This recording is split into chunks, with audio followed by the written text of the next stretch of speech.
Sri Sai Satcharita, Chapter 40. Stories of Baba. 1. Attending Mrs. Dev's Udyapan ceremony as a sannyasi with two others. 2. Visiting Hematpan's house in the form of his picture. In this chapter, we give two stories. 1. How Baba attended the Udyapan ceremony organized by Mr. B.V. Dev's mother at his house at Dahanu, and how Baba attended the Shimga dinner party in Hematpan's house at Bandra. Preliminary. Blessed is Sri Sai Samartha, who gives instructions in both temporal and spiritual matters to his devotees and makes them happy by enabling them to achieve the goal of their life. Sai, when places his hand on their heads, transfers his powers to them, and thus destroying the sense of differentiation, makes them attain the unattainable thing. He who embraces the bhaktas who prostrate themselves before him with no sense of duality or differentiation, he becomes one with the bhaktas as the sea with the rivers. Now, to revert to the stories of this chapter. Mrs. Dev's Udyapan ceremony. Mr. B.V. Dev was a Mamlatdar at Dahanu, Thana district. His mother had observed 25 or 30 religious vows and a Udyapan concluding ceremony in connection therewith was to be performed. This ceremony included the feeding of 100 to 100 or 200 Brahmins. Mr. Dev fixed a date for the ceremony and wrote a letter to Babu Saheb Jog asking him to request Sai Baba on his behalf to attend the dinner of the ceremony, as without his presence the ceremony would not be duly completed. Babu Saheb Jog read out the letter to Baba. Baba noted carefully the pure-hearted invitation and said, I always think of him who remembers me. I require no conveyance, carriage, tonga, train or aeroplane. I manifest myself to him who lovingly calls me. Write to him a reply that three of us, the trio, myself, yourself and a third person will go unattended. Mr. Jog informed Mr. Dev of what Baba said. Mr. Dev was much pleased, but he knew that Baba never went to any place except Rahata, Rui and Nimgan in person. He also thought that nothing was impossible for Baba as he was all-pervading and that he might suddenly come in any form and fulfill his words. A few days before this, a sannyasi in Bengali dress and professing to work for the cause of the protection of the cows came to the station master at Dahanu to collect donations. The station master told him to go into the town and see the Mamlatdar, Mr. Dev, and with his help collect funds. Just then, the Mamlatdar happened to come there. The station master then introduced the sannyasi to him. Both sat talking on the platform. Mr. Dev told him that a subscription list for some other charitable cause had already been prepared by the leading citizen, Rao Saheb Narottam Shetty, and so it was not proper to start another subscription list and that it would be better if he would visit the place after 2 or 4 months. Hearing this, the sannyasi left the place. About a month afterwards, the sannyasi came in a tonga, which stopped in front of Mr. Dev's house at about 10 a.m. Dev thought that he came for donations. On seeing him busy with the preparations of the ceremony, the sannyasi said that he had come not for money, but for meals. Dev said, all right, you are welcome in the house. The sannyasi said, 2 lads are with me. Dev said, well, come with them. As there was about 2 hours for the meals to be served, Dev inquired where he should send for them.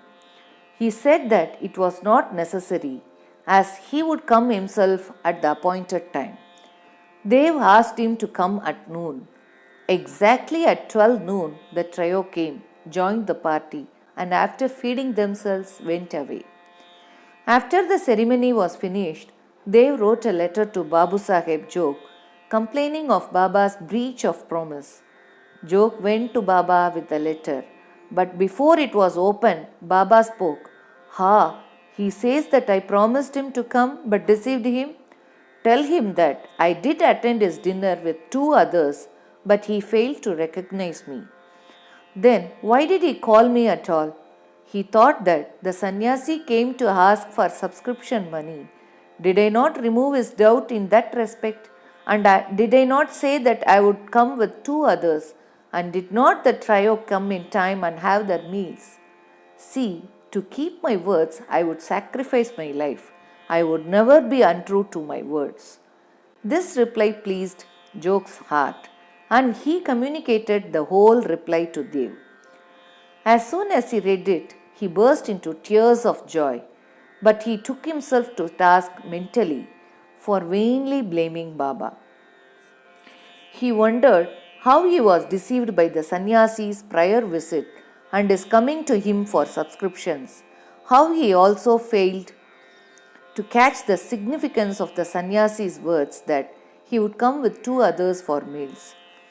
This story clearly shows that when the devotees surrendered themselves completely to their Sadguru, he sees to it that the religious functions in their houses are duly executed and complied with all the necessary formalities. Hematband's Shimga dinner. Now, let us take another story which shows how Baba appeared in the form of his picture and fulfilled the desire of his devotee. In 1917, on the morning of the full moon day, Hematband had a vision. Baba appeared to him in his dream in the form of a well-dressed sannyasi, woke him up, and said that he would come to him for meals that day. This vision constituted a part of the dream. When he fully woke up, he saw neither Sai nor any sannyasi. But when he began to recollect the dream, he remembered each and every word the sannyasi uttered in his dream. Though he was in contact with Baba for 7 years and always meditated on Baba, he never expected that Baba would come to his house for meals. However, being much pleased with Baba's words, he went to his wife and informed her that being the holy day, a sannyasi was coming for meals and that some more rice should be prepared.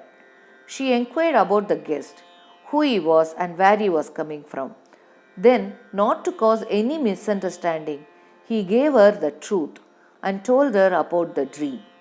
She doubtingly asked whether it was possible that Baba should come there, Bandra, from Shirdi, leaving the dainty dishes there to accept their coarse food.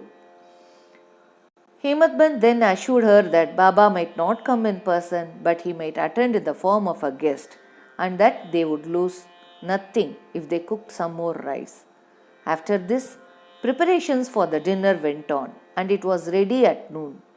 The Holika worship was through, and the leaves were spread and arranged with rangoli around them.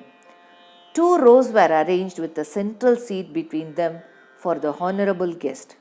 All members of the family, sons, grandsons, daughters, and son-in-law, etc., came and occupied their seats, and the serving of the various items commenced. While this was being done, everybody was watching for the guest, but none turned up, though it was past noon. Then the entrance was closed, the Annashuddhi ghee was served. This was a signal to start eating. Formal offering to the Vaishwadeva fire and Naivedya to Sri Krishna were also over, and the members were about to begin when footsteps in the staircase were heard distinctly. Hematband went immediately and opened the door and saw 2 men there. One, Ali Muhammad, and 2, Maulana Ismu Mujawar. These 2 persons, seeing that meals were laid out and all the members were about to begin eating, apologized to Hematband and requested him to excuse their interference. They said, "You left your seat and came running to us. Others are waiting for you. So, please take this thing and I shall relate all about it later at your convenience." Saying so, he took out from under his arm a packet wrapped in an old newspaper and placed it on the table. Hemadpant uncovered the packet and saw, to his great wonder and pleasant surprise, a big and nice picture of Sai Baba. On seeing it, he was much moved. Tears ran down from his eyes, and hair stood on end all over his body. And he bent and placed his head on the feet of Baba in the picture. He thought that Baba had blessed him by this miracle or Leela. Out of curiosity, he asked Ali Muhammad how he got this picture. He said that he bought it from a shop and that he would give all the details about it afterwards, and wished that as all the members were waiting for him, he should go and join them. Hemadpant thanked him, bade them goodbye, and returned to the dining hall. The picture was placed on the central seat reserved for the guest, and after making the due offering of the Nevedya, the whole party commenced eating and finished it in proper time.